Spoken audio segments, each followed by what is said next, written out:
দর্শক মণ্ডলী, আসসালামু আলাইকুম। গ্রিন আর্কিটেক্টের পক্ষ থেকে আমি ইঞ্জিনিয়ার টুটুল আপনাকে অনেক অনেক অভিনন্দন এবং শুভেচ্ছা জানিয়ে আজকে একটা নতুন ভিডিও আমি আপনাদের মাঝে উপস্থাপন করার চেষ্টা করব। এটা একটা 7তলা বাড়ি, 10 শতক জমিতে 7তলা 4 ইউনিট একটা বাড়ির প্ল্যান ডিজাইন আমি আপনাদের মাঝে তুলে ধরার চেষ্টা করব। দর্শক মণ্ডলী, আমি এই বাড়িটারই যদি আমি অন্য অ্যাঙ্গেল থেকে দেখি, সামনাসামনি দেখলে বাড়িটা দেখতে এরকম দেখা যাবে। চমৎকার কম্বিনেশন করে কিন্তু বাড়ির ডিজাইনটা তৈরি করা হয়েছে। বাড়িতে যদি দেখেন, এই বাড়িতে কিন্তু পর্যাপ্ত পরিমাণ গাছ লাগার প্রভিশন রাখা হয়েছে। আপনারা জানেন যে আমি গাছ লাগাতে পছন্দ করি, আমি গাছকে ভালোবাসি। তাই আমি আমাদের একটা স্লোগান দিই প্রত্যেকটা প্ল্যানে, যাতে প্রত্যেকটা মানুষ গাছ লাগানোর প্রতি কিছুটা হলেও আকৃষ্ট হয় এবং প্রত্যেকটা বাড়ির ছাদে পর্যাপ্ত গাছ লাগার প্রভিশন আমরা রেখে দিই। দর্শক মণ্ডলী, এটা যদি আমি ছাদটাকে দেখি, তাহলে ছাদটাও কিন্তু চমৎকার কম্বিনেশন করে সাজানো হয়েছে। এর উপরে 7তলার উপরে আরও হাফতলা করা হয়েছে, 7.5 তলা করা হয়েছে। এটার জন্য আলাদা একটা সিঁড়ি ব্যবহার করা হয়েছে, এটা ছাদে যাওয়ার জন্য। তো মূল সিঁড়ি ব্যবহার করে কিন্তু 7তলায় আসছে, এখানে 2টা ইউনিট আছে। তো এখানে দেখেন পর্যাপ্ত গাছ লাগানোর পজিশন রাখা হয়েছে। এখানে বসার জন্য আলাদা স্পেস রাখা হয়েছে, বাচ্চাদের খেলার জন্য আলাদা জায়গা রাখা হয়েছে। সব মিলে কিন্তু অসাধারণ কম্বিনেশন করে আমাদের আর্কিটেক্টরা চেষ্টা করছে বাড়ির ডিজাইনটা তৈরি করার।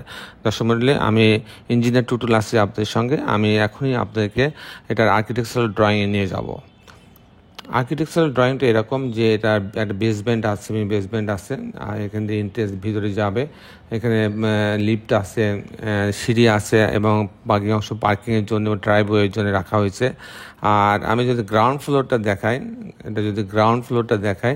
এটা হচ্ছে গ্রাউন্ড ফ্লোরটা ঠিক এরকম রাখা আছে। আমি মূলত টিপিক্যাল ফ্লোর প্ল্যানটা আপনাদের দেখানোর চেষ্টা করব, যে টিপিক্যাল ফ্লোরটা কীভাবে সাজানো হয়েছে সেটা দেখানোর চেষ্টা করব। দর্শক আসুন টিপিক্যাল ফ্লোর প্ল্যানটা আমি দেখাই আপনাদেরকে। টিপিক্যাল ফ্লোর প্ল্যানটা এরকম। এটা কিন্তু সামনের অংশ, এখানে কিন্তু কোনো ভয়েড নাই, এটা কিন্তু সোজা আছে, ভয়েড আছে 2 সাইডে 2টা। তো এখানে 4টে ইউনিট রাখা হয়েছে, 4টে ইউনিট এরকম।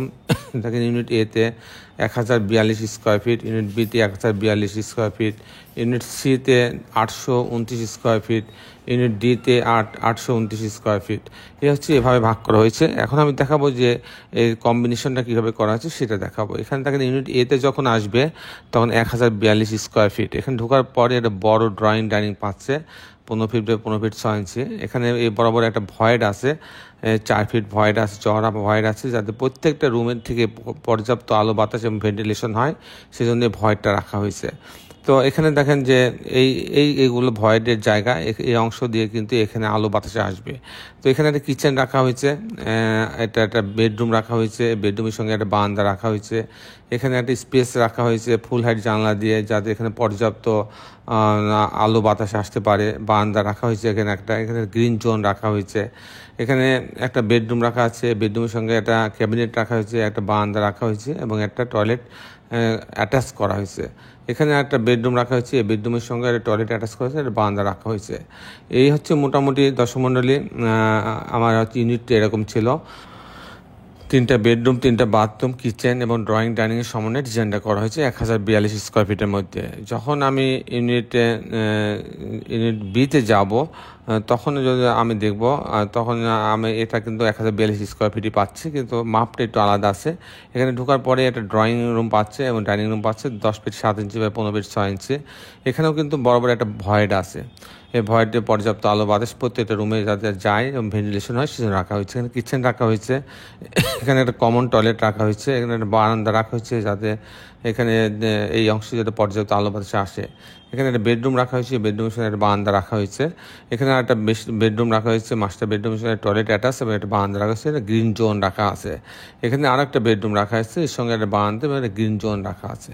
এই হচ্ছে 3টা বেডরুমের সমন্বয়ে এই অংশটা ডিজাইন করা হয়েছে। যদি আমি ইউনিট সিতে দেখাই, তখন অথবা যদি আমি ইউনিট সি, এখানে ঢোকার পরে একটা ড্রয়িং ডাইনিং পাচ্ছে বেশ বড়, 11 ফিট বাই 21 ফিট 5 ইঞ্চি। এখানে কমন টয়লেট আছে, এখানে একটা কিচেন আছে, যেহেতু ডাইনিং আছে এখানে ডাইনিংয়ের পাশে একটা কিচেন থাকবে, এটা স্বাভাবিক।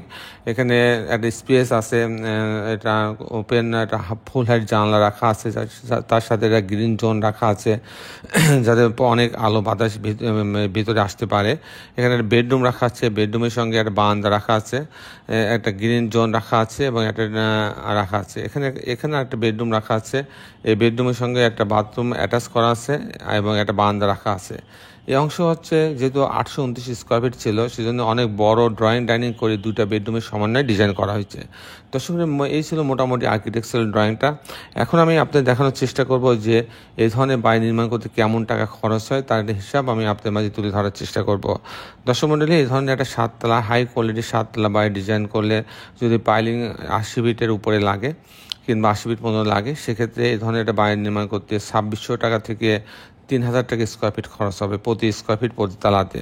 দর্শক মণ্ডলী, এই ছিল আজকে আমার উপস্থাপনা। আপনি যারা দেশে এবং দেশের বাইরে আমার এই ভিডিওটি দেখলেন, সবাইকে আমি আমার প্রতিষ্ঠান গ্রিন আর্কিটেক্টের পক্ষ থেকে অনেক অনেক অভিনন্দন এবং ধন্যবাদ জানাচ্ছি। দর্শক মণ্ডলী, শেষের বেলায় একটি কথা, আসুন আমরা সবাই আমাদের এই সুন্দর পৃথিবীটাকে সুন্দর রাখার জন্য অন্তপক্ষে একটি করে গাছ লাগাই। সবাই ভালো থাকবেন। আল্লাহ হাফেজ।